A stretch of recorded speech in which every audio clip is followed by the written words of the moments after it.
Oke, film horor yang kita akan bahas kali ini adalah film horor terbaru dari Korea Selatan, di mana di Korea Selatan baru tayang di November kemarin dan kita kebagian tayang nih di tanggal 6 Desember hari ini. Yang dimana film ini menjadi pesaing kuat menurut gua untuk nominasi film horor terbaik Korea Selatan ya di tahun 2024 ini. Dan film yang akan kita bahas kali ini berjudul Devil's Stay.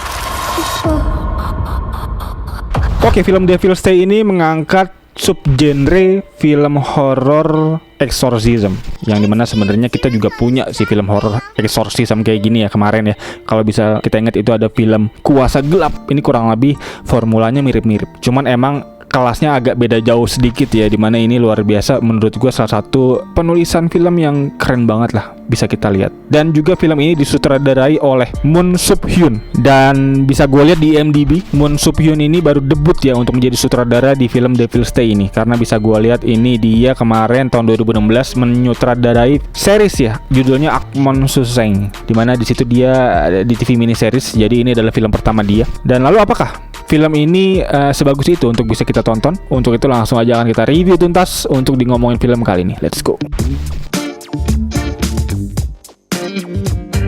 Dan juga dibintangi oleh nama-nama yang sebenarnya cukup terkenal juga ya di film-film Korea ini nama-namanya. Dimana di sini dibintangi oleh Lee Min Ki. Lee Min Ki kalau bisa gue lihat di artikel di sini dia ini terkenal memang karena membintangi drama-drama yang cukup banyak di sini. Dimana dia kemarin membintangi drama Crash ya tahun 2024. Walaupun gue emang kurang paham nih untuk drama Korea ini peta kekuatannya di mana. Dan juga selanjutnya di bulan November juga dia katanya tampil juga di drama investigasi Face Me tahun 2024 juga. Dan si Lee Min Ki ini di film ini membawakan karakter sebagai pendeta, di mana dia ini sebagai spesialis exorcism, pendeta Fan namanya. Dan juga ditugaskan untuk melakukan pengusiran setan ya dari tokoh utama kita nanti yang bernama Cha So-mi. Dan selanjutnya dibintangi juga oleh Park Shin Yang. Park Shin Yang ini kalau bisa gue lihat di artikel ini katanya dia ini comeback dia gitu, debut comeback dia setelah 11 tahun tidak bermain film. Akhirnya dia main film lagi, katanya 11 tahun terakhirnya dia berkesenian, katanya sih ngelukis atau mungkin bikin buku gitu ya. Dan juga selanjutnya dia ini memerankan sebagai ayahnya Cha So-mi, yang dimana dia diperlihatkan di sini sebagai dokter bedah jantung yang cukup terkenal dan cukup terbaik lah gitu di rumah sakit tersebut. Dan selanjutnya ada Lira. Lira ini mukanya nggak asing ya, gue pernah lihat juga dia ini bermain di film Peninsula kemarin sebagai anak bocil yang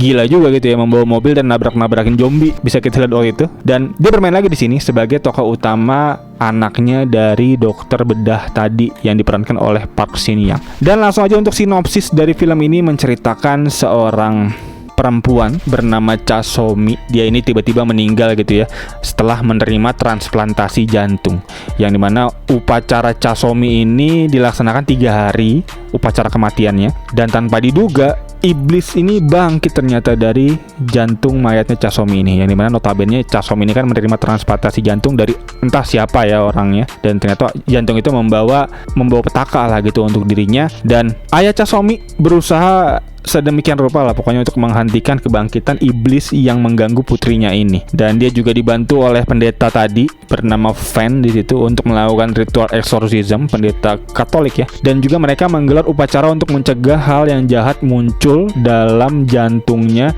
Cha So-mi ini yang telah meninggal tentunya tadi. Dan salah satu caranya adalah untuk segera membakar tubuh Cha So-mi yang dimanfaatkan oleh iblis tadi untuk bisa bangkit gitu ya menjadi manusia. Dan meski begitu sang iblis ini memang berusaha mengelabui ayahnya Cha So-mi oleh berbagai macam tipu daya setan di situ, sehingga membuat sang ayah ini memang melakukan berbagai cara agar jasadnya si Cha So-mi ini tidak dikremasi. Dan peperangan antara iblis pendeta tadi dan juga sang ayah ini pun akhirnya terjadi yang cukup panjang dan pelik di sini. Dan sang iblis tentunya sengaja ya untuk bisa mengelabui mereka demi misi jahatnya untuk bisa hidup gitu sebagai manusia di film ini. Lalu apakah iblisnya berhasil dan pendeta kalah, atau malah bahkan sebaliknya? Untuk teman-teman yang gak mau kena spoiler tentunya bisa langsung tonton aja, gue gak mau spoiler. Kurang lebih ceritanya seperti itu untuk sinopsis dari film ini. Dan review dari gue untuk film ini film memang luar biasa, bisa gue bilang penutup yang manis ya di akhir tahun 2024 ini. Film horor yang memang gue rasa harus segera teman-teman tonton karena ini seru banget. Gue bisa bilang salah satu film recommended yang ya cukup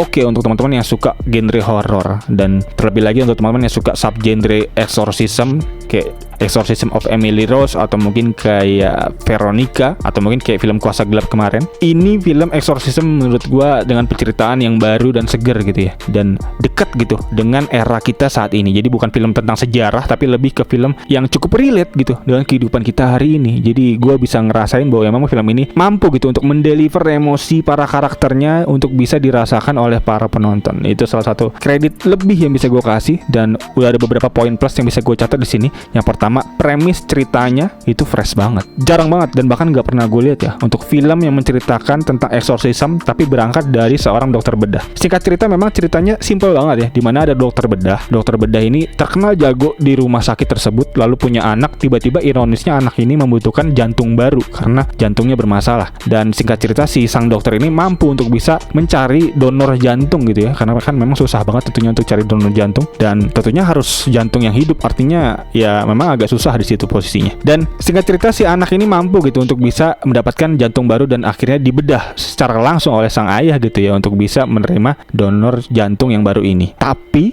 keanehan mulai muncul di situ ketika si anak ini berhasil melakukan transplantasi jantung, tapi kok malah jadi sering kesurupan dan sering bertingkah laku sangat aneh gitu, dan bahkan membahayakan nyawa sang ibunda sendiri gitu, yang bisa kita lihat di awal film ingin dibunuh ya oleh si Chasomi ini. Aneh banget. Dan singkat cerita, sang ayah nggak habis pikir dan tentunya dibawalah ke pendeta gitu untuk bisa dieksorsism, untuk bisa dikeluarin lah iblis jahat tersebut. Tapi ternyata eksorsism yang dilakukan oleh sang pendeta ini ternyata gagal dan mengakibatkan sang pasien, yaitu si anak ini, yaitu anaknya sang dokter ini, meninggal dunia di situ. Dan itu adalah salah satu premis yang bisa gue bilang baru banget. Gue nggak pernah lihat ya untuk premis film exorcism seperti ini, karena yang udah template-nya biasanya ya karena dia kesurupan gitu ya, karena bermain di suatu tempat atau mungkin punya perjanjian dengan setan, dengan iblis yang menyebabkan dia ketempelan gitu oleh iblis jahat. Tapi ini ceritanya beda dan lebih dekat ke kehidupan sehari-hari, yang dimana cukup relate harusnya dengan karakter di sini, dimana ada sang ayah lalu ada sang anak, yang bisa gue lihat di 20 menit awal film ini bonding antara karakter ini kuat banget. Jadi kita ketika masuk ke main course dari film ini nih, kita bisa relate gitu dengan emosi yang diberikan, emosi yang keluar dari para karakter di film ini. Dan itu ya bisa gue bilang salah satu poin plus yang cukup oke banget dari film ini. Dan selanjutnya dari segi cerita, ini cerita memang secara penulisan salah satu cerita yang komplit ya, jadi nggak ada plot hole yang bisa gue lihat. Mungkin untuk teman-teman yang punya pandangan plot hole sendiri bisa langsung tulis di kolom komentar di bawah, karena sejauh yang gue tonton ini film flawless banget, nggak ada bolong cerita di sini, jadi aman. Dan selanjutnya dari segi progres cerita juga aman banget, dan bahkan bisa gue bilang secara penulisan, secara cerita ini padat banget ya. Kita nggak bisa dibuat boring sedikit pun, karena ini bener dari setiap scene yang ada itu membuat jalan cerita ini selalu maju ke depan. Jadi nggak ada tuh yang ada scene lama di tengah yang membuat kita bosan dan nguap di situ, nggak ada. Ini bener-bener full padat, dan itu gue suka banget. Dan walaupun memang di beberapa orang mungkin akan terkesan pace-nya cukup cepet, tapi untuk gue ini cukup pas, oke banget. Dan selanjutnya dari atmosfer horor yang dibangun, gue sempat beberapa kali cukup merinding juga di sini, khususnya untuk scene di kamar mayat itu cukup serem juga. Tapi memang secara jump scare ini film bukan yang cukup oke, karena gue nggak bisa ngeliat jump scare yang cukup bisa mengagetkan gue. Dan maka dari itu untuk teman-teman yang memang suka horor keras, ini bukan horor yang cocok sebenarnya, karena ini lebih ke horor atmosfer gitu ya, horor yang memang kita dibawa secara ambience untuk bisa merasakan kengerian yang ada. Jadi bukan horor yang parade jump scare, bukan. Bahkan bisa gue lihat jump scare-nya kayaknya nggak ada ya, ataupun mungkin ada cuman tipis banget. Jadi ya ini film yang memang bisa gue bilang cukup tipis untuk dari segi horor. Mungkin itu minus ya yang bisa gue kasih untuk teman-teman yang suka horor keras. Ini bukan horor yang cocok sebenarnya. Dan juga selanjutnya untuk minusnya bisa gue bilang memang menuju ending tadi seperti gue bilang, untuk beberapa orang mungkin ini akan terkesan cepat banget untuk pace-nya.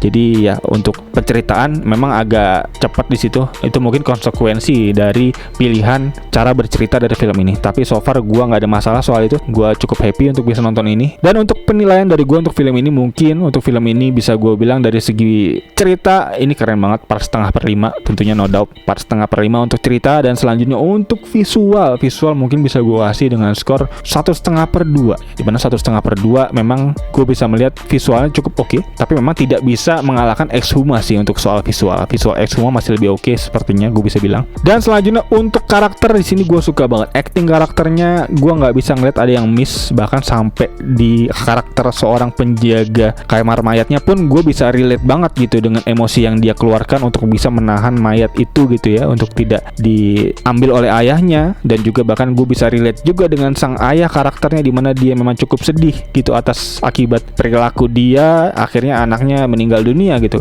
Dan ya untuk emosi-emosi yang dikeluarkan di setiap karakternya itu keren-keren banget, dapat banget. Jadi bisa gue kasih nilai untuk dari segi karakter acting 3/2. Jadi ini keren banget ya, untuk dari karakternya gue nggak bisa ngelihat ada yang kurang di sini. Jadi untuk final verdict yang bisa gue kasih untuk film ini adalah 9/10. Dan salah satu film horor penutup tahun yang manis banget, dan gue bisa merekomendasikan untuk teman-teman yang mencari tontonan horor yang oke, ini bisa menjadi pilihan yang bagus untuk di akhir pekan. Dan berikut Corrado untuk video review gue untuk video kali ini, yang dimana gue mungkin akan membuat video penjelasan ending ya nanti di video selanjutnya, karena ini film memang membutuhkan penjelasan ending juga nih, karena cukup ngejelimet sih, nanti ada beberapa layer cerita di film ini. Dan ya kayaknya itu aja untuk video kali ini. Untuk teman-teman yang punya reviewnya sendiri, feel free banget loh untuk tulis di kolom komentar di bawah. Gua sangat happy banget untuk bisa baca, tentunya untuk review teman-teman semua. Dan kayaknya itu aja. Sekali lagi thank you buat yang nonton. As always seperti biasa, gue Tegar Irsyad. Peace out.